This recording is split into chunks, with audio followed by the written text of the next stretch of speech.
Welcome back to our channel Jeevani world. ఈ రోజుటి మన వీడియో వచ్చేసి క్రిస్పీగా చాలా టేస్టీగా పొటాటో ఫ్రైని ఏ విధంగా చేయాలి అనేది ఈ వీడియోలో అయితే ఉంటుందండి. చాలా సింపుల్గా చాలా తక్కువ ఇంగ్రీడియంట్స్తో చాలా టేస్టీగా చేసుకునే రెసిపీ అనమాట.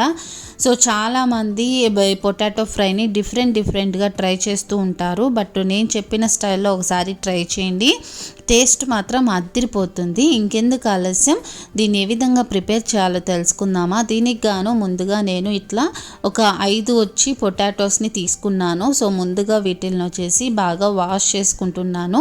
వీటిపైన డస్ట్ అనేది ఎక్కువ ఉంటుంది కాబట్టి ముందే వాష్ చేసుకోవాలి. కొంతమంది ముందు కట్ చేసి తర్వాత వాష్ చేసుకుంటూ ఉంటారు. అలా కాదండి, ముందు వాష్ చేసుకొని 1కి 3 మాటలు బాగా నీట్గా వచ్చేసి వాష్ చేసుకోవాలి. వాష్ చేసుకున్న తర్వాత పక్కన వచ్చేసి కొద్దిగా ప్లెయిన్ వాటర్ పెట్టుకొని దాంట్లో కొద్దిగా సాల్ట్ వేసుకోవాలి.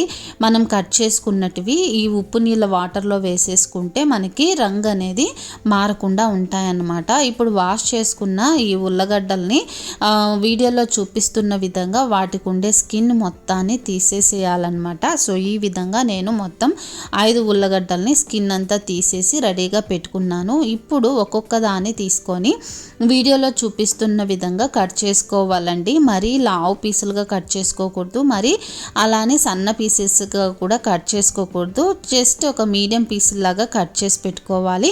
అప్పుడే మనకి ఇవి తొందరగా ఉడుకుతాయి అన్నమాట. చాలామంది అనుకుంటారు పొటాటో తొందరగా ఉడికిపోతుంది అని అనేసి.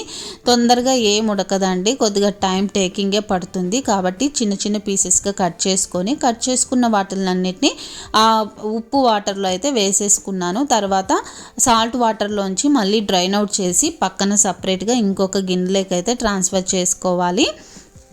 ఇప్పుడు స్టవ్ మీద ఒక ప్యాన్ పెట్టుకొని ప్యాన్ కొద్దిగా హీట్ అయిన తర్వాత కొద్దిగా ఆయిల్ అనేది వేసుకోవాలి.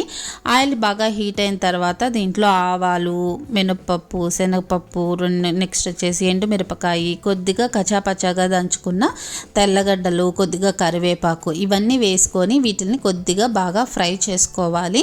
ఇవి వన్స్ బాగా ఫ్రై అయిన తర్వాత దీంట్లో మనం ఆల్రెడీ కట్ చేసి పెట్టుకున్నటువంటి ఈ పొటాటో ఈ ఉల్లగడ్డలను కూడా వేసుకొని కొద్దిగా బాగా ఫ్రై చేసుకోవాలి. సాల్ట్ అయితే ఇప్పుడే వేయాల్సిన అవసరం లేదు. జస్ట్ కలిపేసి ప్లేట్ క్లోజ్ చేసేసి ఒక 5 మినిట్స్ తర్వాత మళ్ళీ చూస్తే కొద్దిగా ఇవి ఏమవుతాయంటే ప్యాన్కి స్టిక్ అవుతాయండి. సో అలా కాకుండా మనం మధ్యలో కలుపుకుంటూనే ఉండాలి. ఇవి జస్ట్ క్రిస్పీగా వచ్చినంత వరకు మనం వీటిని కలుపుతూనే ఉండాలి. నాకు కొద్దిగా మెత్తగా అయినట్టు అనిపించాయి, అందుకే ఇప్పుడు నేను దీంట్లో కొద్దిగా సాల్ట్, నెక్స్ట్ పసుపు వేసుకొని ఇంకొద్దిసేపు బాగా ఫ్రై చేసుకొని మళ్ళీ ప్లేట్ క్లోజ్ చేసేసి ఒక 5 మినిట్స్ అయితే సిమ్లో అయితే పెట్టేస్తున్నాను. సో 5 మినిట్స్ తర్వాత చూస్తే ఆల్మోస్ట్ చాలా క్రిస్పీగా అయితే వచ్చేసాయి. సో గుర్తుపెట్టుకోండి, ఇవి మధ్యలో కలుపుతూనే ఉండాలి. ఇవి ప్యాన్కి స్టిక్ అవుతూ ఉంటాయి కాబట్టి మోస్ట్లీ ఈ రెసిపీ చేసేటప్పుడు నాన్ స్టిక్ ప్యాన్ని యూస్ చేయడానికి ట్రై చేయండి. సో ఒకటి నేను పట్టుకొని చూశాను, సో మెత్తగా అయితే ఉడికిపోయాయి. వన్స్ మెత్తగా అయిపోయిన తర్వాతే దీంట్లో కొద్దిగా మిరప్పొడి వేసేసి ఇంకొద్దిసేపు బాగా ఫ్రై చేసుకోండి. తర్వాత దీంట్లో పప్పల పొడి, ఈ పప్పల పొడి వచ్చేసి కొద్దిగా మంచిపప్పులు, కొబ్బరి, నెక్స్ట్ తెల్లగడ్డలు, ఈ 3 మిక్సీకి వేసుకున్నానండి. ఆ పౌడర్ కూడా దీంట్లో వేసేసి ఇంకొద్దిసేపు బాగా ఫ్రై చేసుకుంటే ఎంతో టేస్టీగా ఉండే పొటాటో ఫ్రై అనేది రెడీ అయిపోతుంది. నిజంగా టేస్ట్ చాలా బాగుంటుంది. ఒకసారి మీరు కూడా ట్రై చేయండి. థ్యాంక్ యూ ఫర్ వాచింగ్ అండి. బాయ్.